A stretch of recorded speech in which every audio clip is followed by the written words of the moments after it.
تویی؟ بیا درو.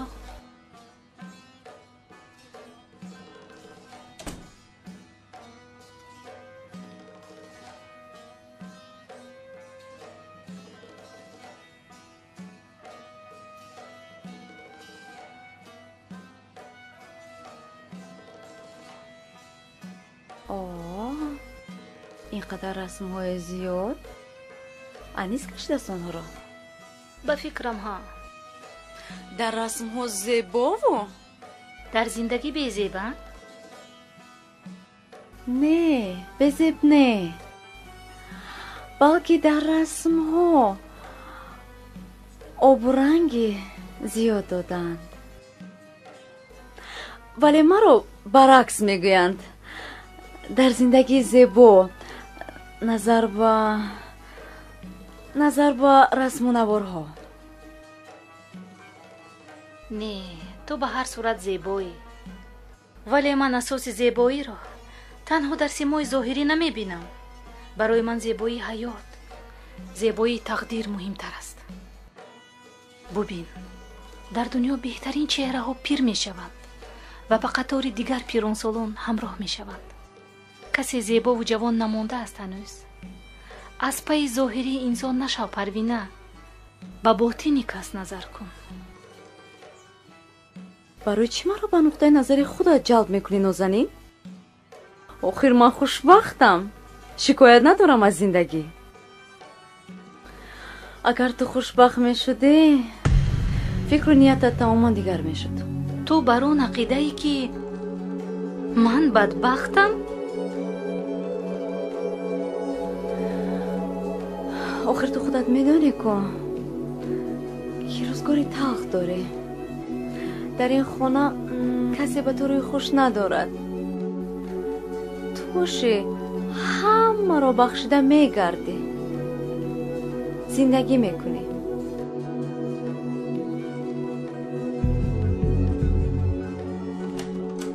رحمت برای مصلحتت برو از حجره من. چی؟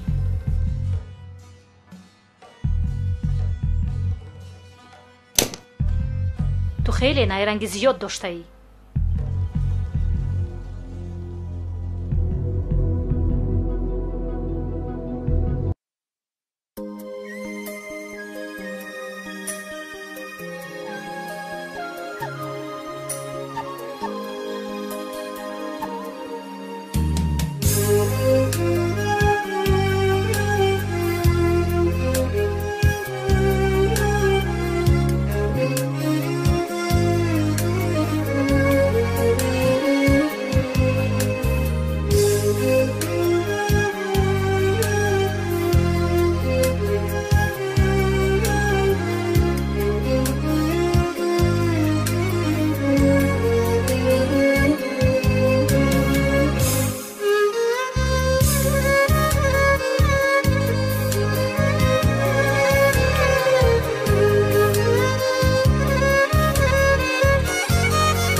سلام طلبشاه. سلام تقا جان. در آمدن ممکن است؟ شما به خوابگاه ما آمدید؟ چه احساس؟ تنجی است؟ تنجی است. مسئله در سر این که تو باید خودی حاضر به خانه برگردی. همه تو را آنجا انتظار هستند. این چه خیل می شود پدر و مادر رو پرتافته به خوابگاه می گذاری. یگان کار نکن، در خانه فقط استراحت کن. بله حاضر می روی. نه تقا جان، من تماما برای کار کردن نه. من خوبترش همینجا می ایستم. آخر من چی تو؟ چی یگان کس تو را رنجاند؟ نه یگان کس نرنجاند است. خودم به خلاصه آمدم که آدم بسیار در یک خانه خیلی برایم خدمت کنه. طلبشاه گپ کم کن و چیز چاره را گیر، زود پیش درآ.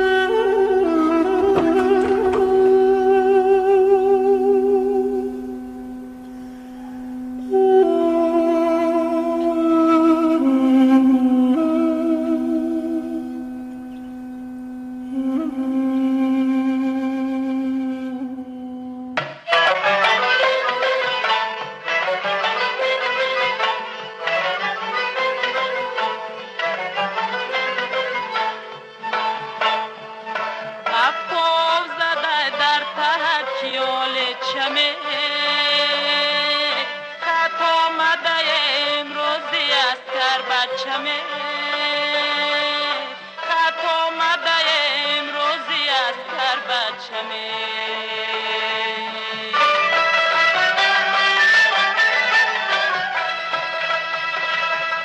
خط شب گیرو ورق ورق گردانمه خط شب گیرو ورق ورق گردانمه دوستانی عزیز کشانی عزیز شادم که بست را کلانه بچمه شادم که بست را کلانه بچمه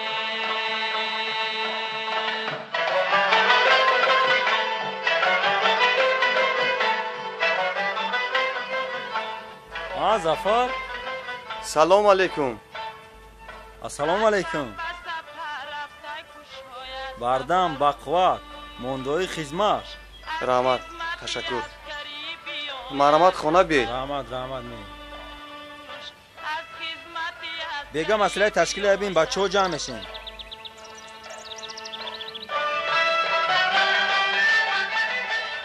دادا جان انا دادا جانم اومد. جانی داداش کلان شدید کو؟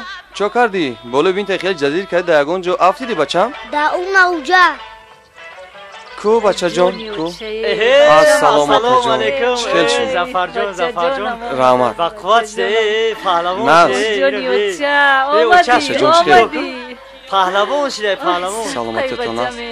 اوچاش خیر. همه نقسیمتون است کرونا است. ای آفرین در بچه صدقه در بچه صدقه کندات از آن بچه می ای ظفر جان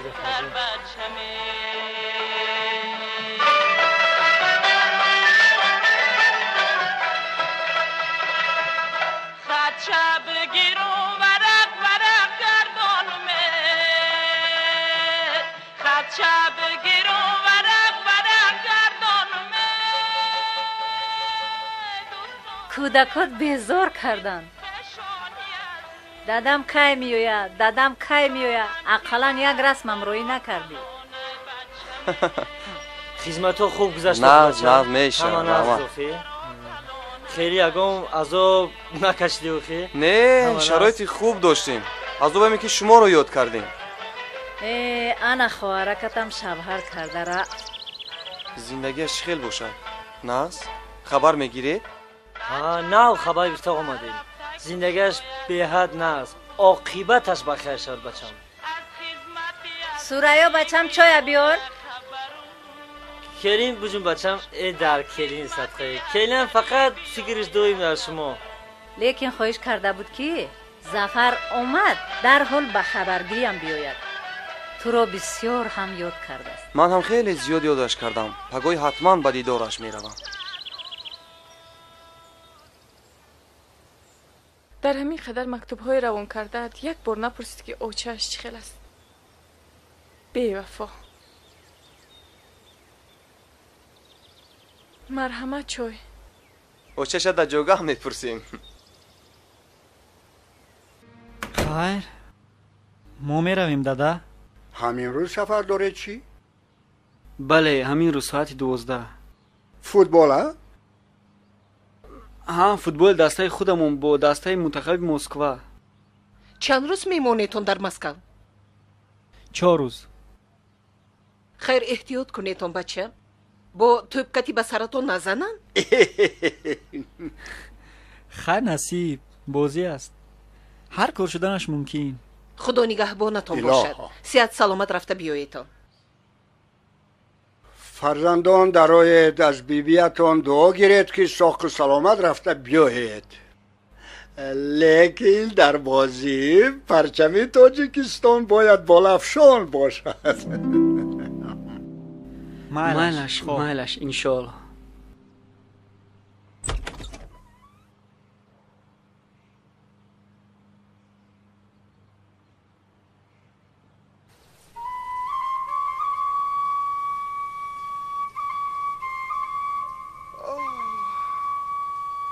این ماشین زور کو از کجا افتید؟ ای بچم مثال حاصلی نغز گرفتیم حاصلی نقض گرفتیم و خراجاتش نکنیم گفتیم رفتیم همین مسکویچه خریدیم بچم. نقض کردید. از حاصل غلط صاحب ماشین شدن به هر کس میسر نمیگردد. خای با ما اجازت میدید که این ماشین کم کم ما های کنیم؟ اگر حجت رانندگی داشته باشی چرا نه؟ البته انا امروز با همین ماشین خانه نازنین را بچم. خب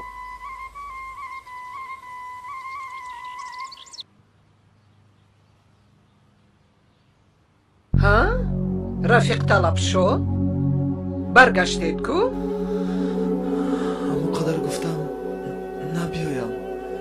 تقام مجبور ادامت گیر ابله. چی؟ مادری تو مرد گفته؟ ما تو رو تمام عمر به کلا گرفتیم می؟ کی ما از تو خلاص می شویم؟ گوش کن، ننگ و ناموس داری یا نه؟ تقام مجبور کرد. بعد چی؟ تقام مجبور کند بعد تو آمدن میگیری هر روز. فکر خودت رو نمی کنی می؟ تو با ما در کار نیستی.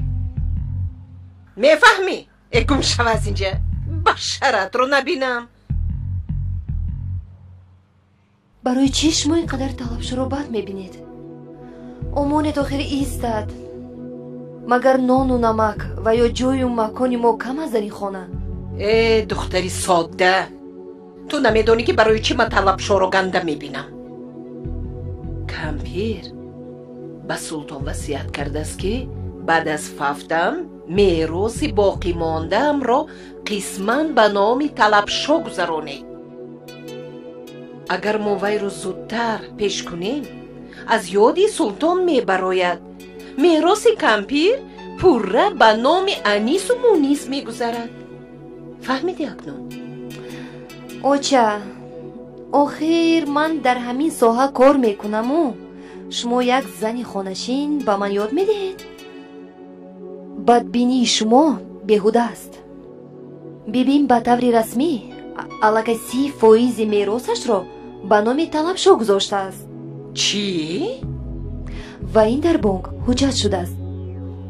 بیهوده عصب صرف نکنید اوچه جان. چی گفتی؟ نخواد. ای خدا گیرد این کمپیره.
خای بچه جان در راه احتیاط کن. نازنین رو از تن ما سلام گوی و مچک کن. با شوهرش رفیقی پیدا میکنن و خاطری خواهر یزنا رو حرمت کردن.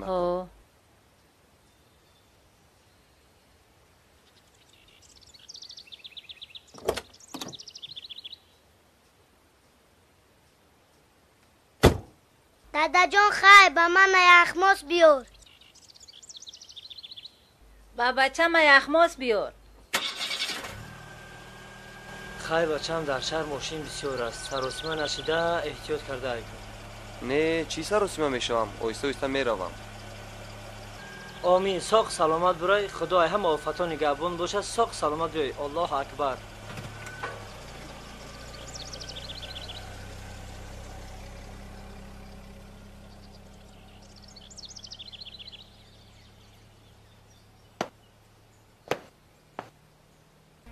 خدمت؟ نترس. من تو رو احترام میکنم. نزدت برای صحبت کردن آمدم.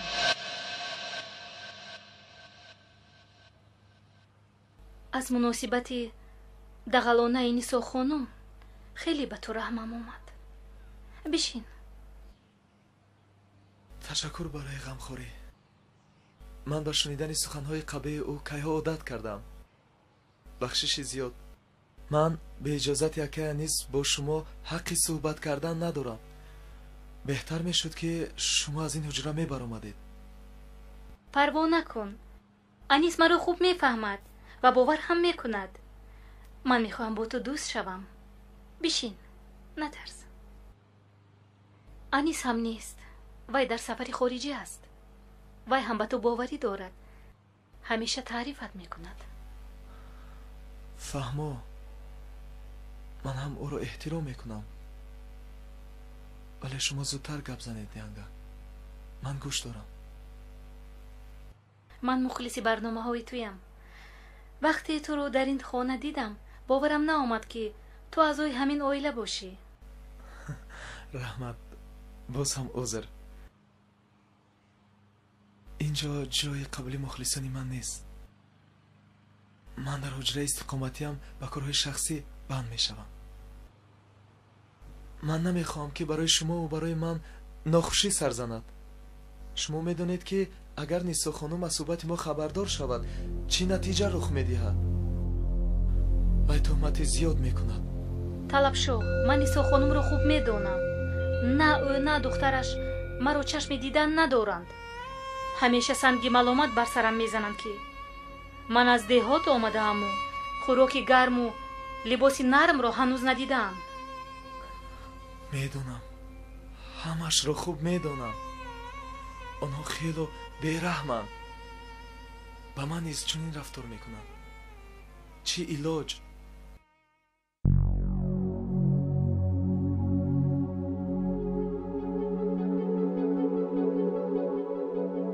نمیدونم با چی مقصد باشد خودش را آرا و تارو داده به خانه طلبشو در آمد. چی؟ با جوی خوبی طلبشو؟ بله، با جوی خوبی طلبشو. حال هم در همون جا است. درشان پوشیده.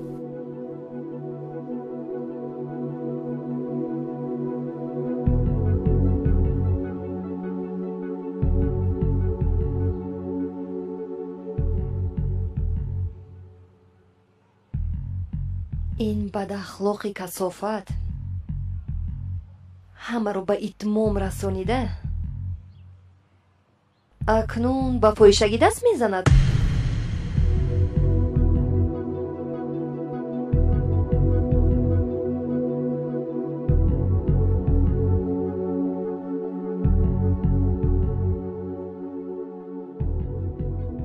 پدر و مادرم هیچگاه مرا نمیرنجاندند. تمامی بازیافتشان را برای من صرف میکردند. در اینجا من روزی سیاه دارم. به چشم همه بد می نمایم. اقلا نفری نیست که در برش رازی دل بگویم. انیس خیلی دوستم می دارد. می فهمد مرا و لیکن خودم نمی خواهم که زود ناراحتش کنم. چی؟ چی؟ یک بار دیگر تکرار کن. نفهمیدم.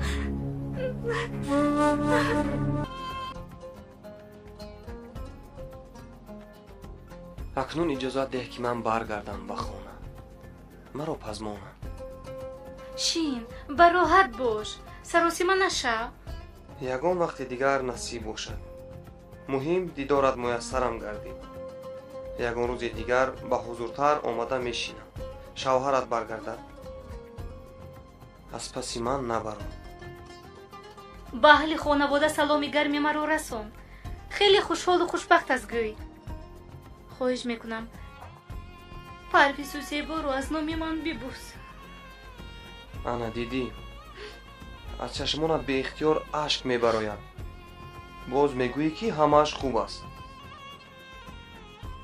در وقت خوبی از چشم تو اشک نمیریزد. با سر کردی. اشک شادی هست. اشک خورسندی دیدار تو.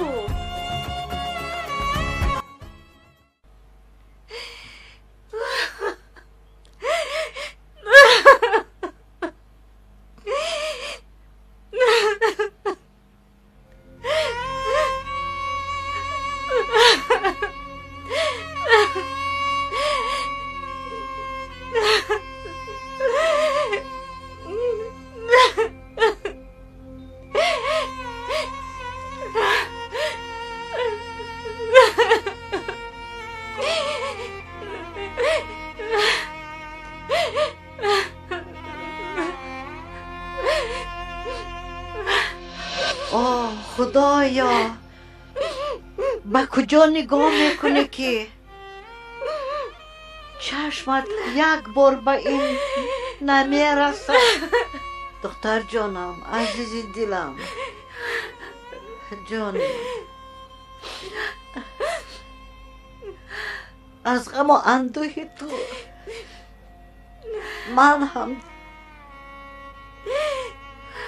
من هم دل سرد زندگی شدم. چرا این قسمت تلخ تنها به سر تو آمده است؟ بیهوده خار شدی در همین خانه. افسوس عمر جوانی هست.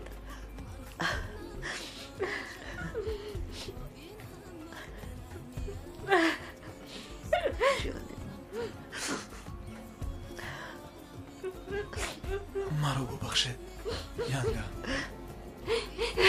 نه، تو گناهگار نیستی. گناهگار منم که به همین دنیا آمدم. این همه قسمت تلخ من است. من از کسی خفه نیستم. تقدیرم چنین آمده است. توبه کن دخترم. با تقدیر ساز آمده است میگویند.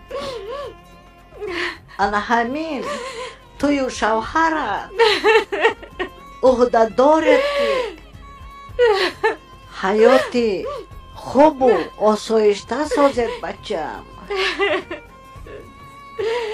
انشالله پروردگار رحم میکند، چون که نظرش به پستی است.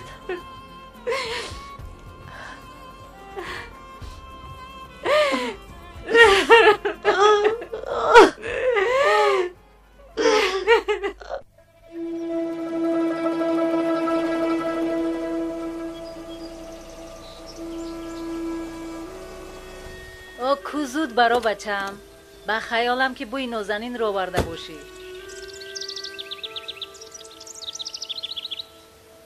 خوب اومدی؟ چه رفتی؟ به مشکلی سراغش رو پیدا کردی؟ نه، اونقدر دشوار نبود پیدا کردن خونهش. خونهش رو یک طرف ماند. از خودش گپ زن. چه خیلی بود نازنین؟ خوب بود، خوشحال بود، شما را سلام گفت. در حقیقت حالش خوب بود. یگان شکایت نداشت؟ نه، بسیار خندید و شیرین سخنی کرد. فکری بد نکنید، خوب بود. خدا خوب باشده.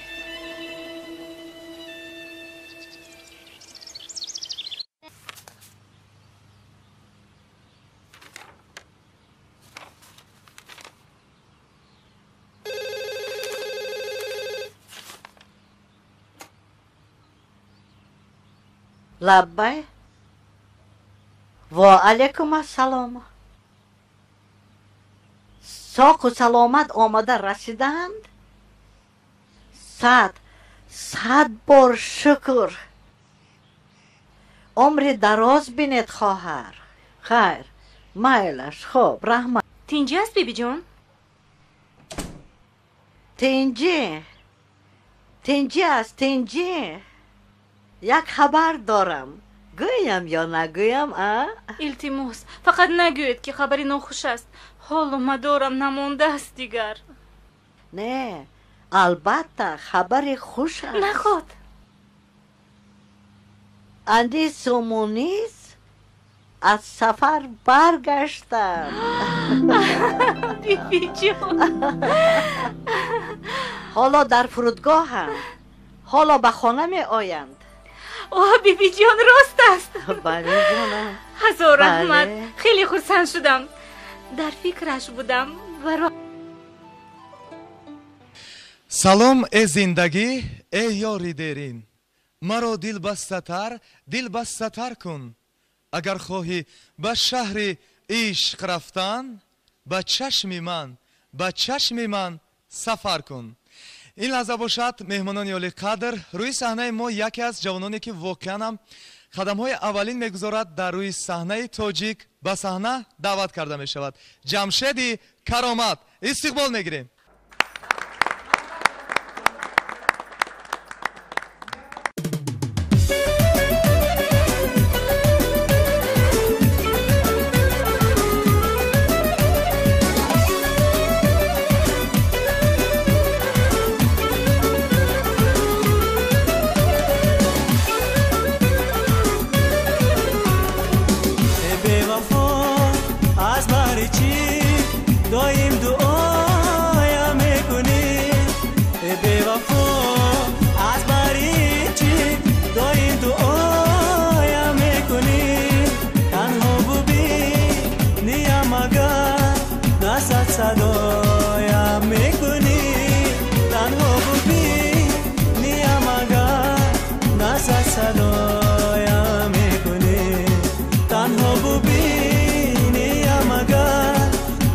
صدایم میکنی تنها بودی میم اگر نزد صدایم.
بعد از خانه نازنین آمدن تماما دیگر شده ای. برای چی؟ نه همه‌اش خوب است. سرم درد میکند. با فکرم از روی هی کردن موشین است. زندگی نازنین در حقیقت خوب بود؟ نه شود خوب بود. من یک سری قدم رفتم. آخر از کجا میدونم که وای چی حال دارد؟ خوب بودگیست. یگان شکایت هم نکرد؟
ببین ماما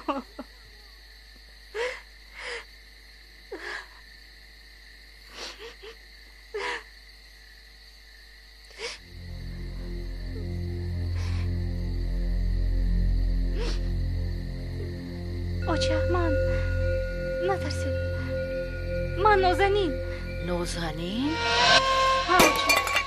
های نازنین ها اوچه من هم نازنین تو اوچه جون اوچه جون نترسید آخرین من هم نازنین اوچه جون هوشور شوید اوچه جون نترس اوچه جون این توی بچم دخترم نازنین در این سوپی بام داد از کجا آمدی؟ چه جانم او نازنین این چی لباس از در تنی تو من میمورم اوچه جان زیق نشوید التماس من خاکی پایتون میشوم من دیگر نبینم همون خانه و دری آنها رو و همون شوهری به ناموس رو مرا به دمی مرگ آوردند و بی اساس از خانه بیرون کردند من از شما شرمنده ام اوچه جان زندگی کردن نمیخواهم مردن استغفرالله گوی دخترم چرا تو شرمنده باشی نزدی ما تو باری بدنام نشده باشی باری سری پدر و مادرت از پشت تو خم نشده باشد برای چی خود را شرمنده میگویی شرمنده خودی همون هایم که در عیش عشرت زندگی قدر دختری پرشکسته رو نمیدونن. اوچه جون، گپ در سری اون است که من از باوری شوهرم برآمدم. گمانی بد کرده دغلان از حجره خواب بیرون هم کرد. طلاق گفت. نمیدونم، نشونیدم. خیریت نشونیدی. من کی ها باز حس کرده بودم که روزگاری آسایشته نداری. ظاهرا با نمود نمی کردم، اما در دل می سوختم. خدایا می گفتم یک دختری تلبیدگی مرا شراب بیوده خوار میکنی. مردم دختری بسیار دارند، همشان رو خوشبخت و سربلند میبینند. بعضی ها از نام دختر فخر دارند و بعضی دیگر از دست آنان نان میخورند. به ما نصیب نکردی پیروزی. برای چی از باوری شوهرت برآمدی؟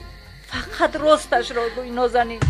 خوش دامنم طلب شو رو بد میبیند، همیشه او رو سرزنش میکند. یک روز خیلی طعنه و ملامتش کردم، دلم سوخت به بیچاره. برای دل برداری به حجره او در اومدن خواستم رازی دلش رو بشنوم. آخر دلی کسی به حال او نمی سوزد، یک و تنها است.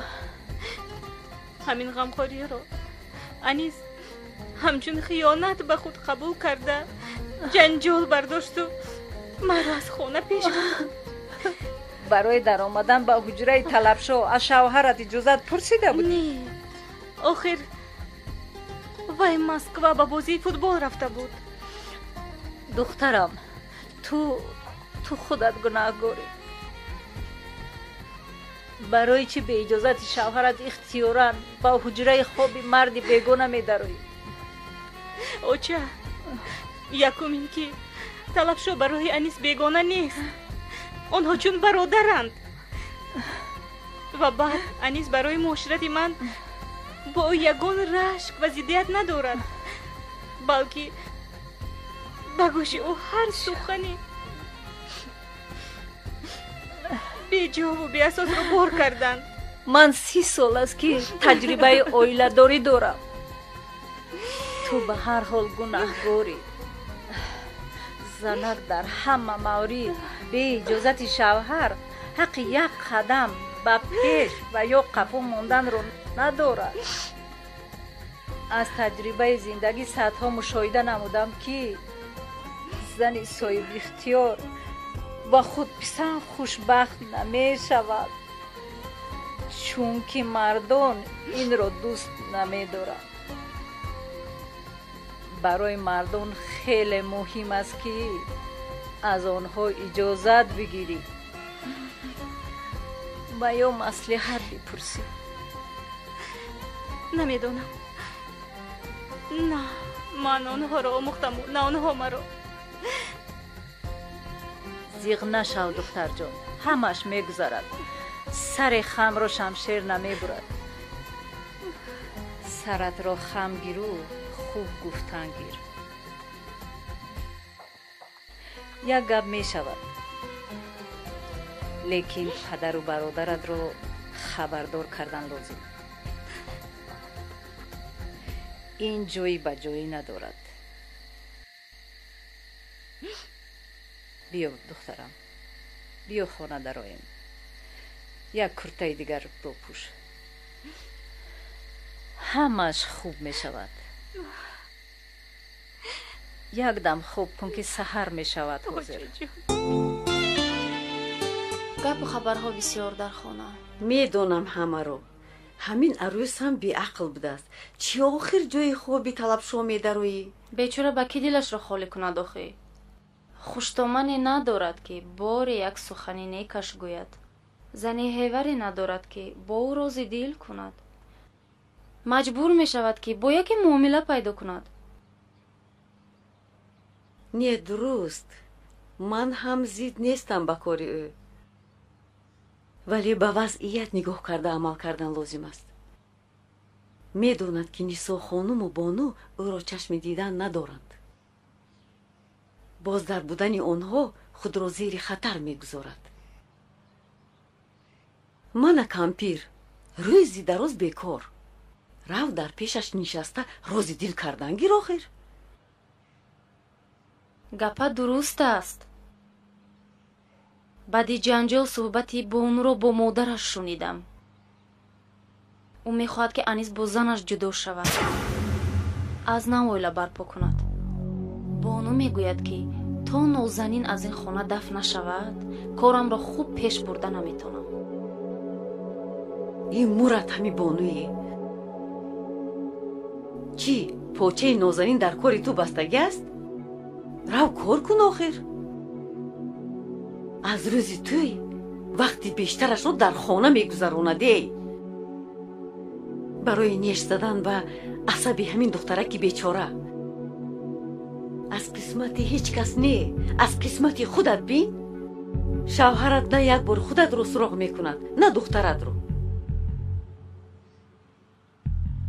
мегӯянд дарди беморро бемор ҳис мекунад. е бало ба ин панд рост набаромад.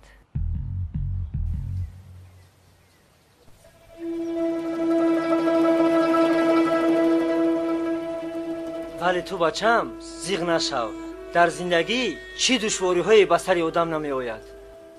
пуртоқат шуда накор, ҳамааш мегузарад. дунё ба умид аст. мо туро хору зор шудан намегузорем. тасаввур кун ки ин як хоб буд, гузашт рафт. ту ба мисли пештара деҳқон духтар ҳастӣ. худо ҳамин рӯзро ба сари ҳама фарзандонаш биёрад. ҳеҷ гоҳ пари пайкар рӯзи беҳро набинад. гирья накун бачам, бало ба пасашон. туро ки беҳуда хор мекунанд, худо духтари худашонро ана ҳамин хел хор кунанд.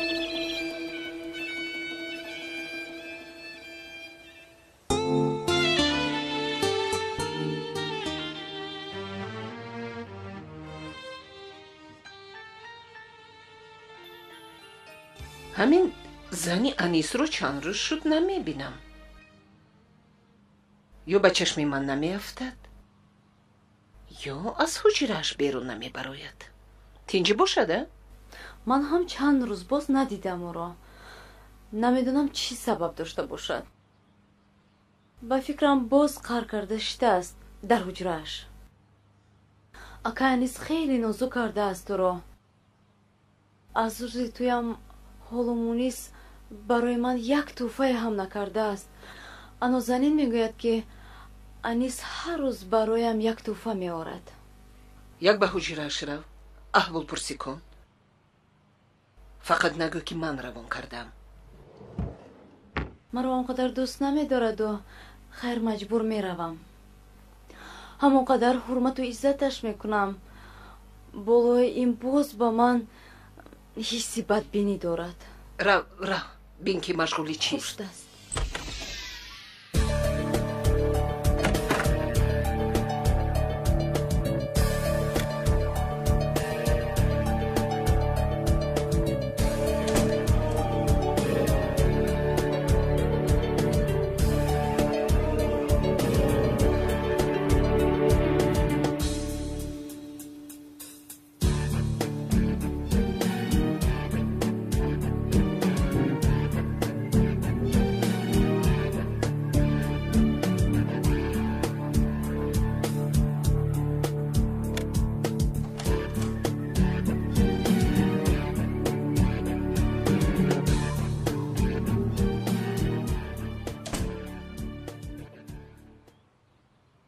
ҳама ҷои хонаашро дидам, нест апаҷон.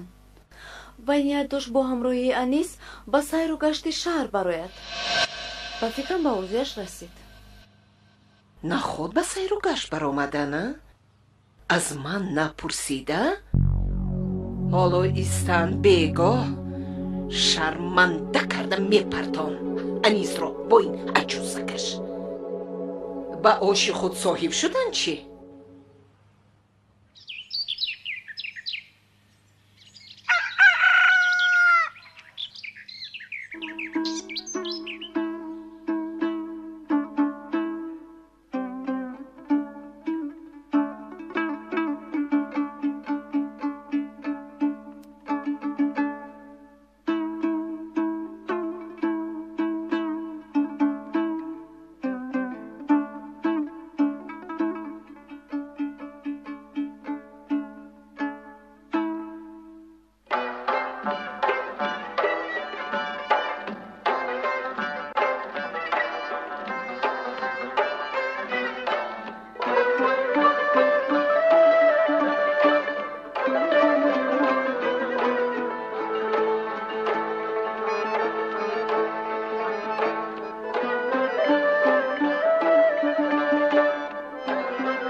گوش کن اینجا شین.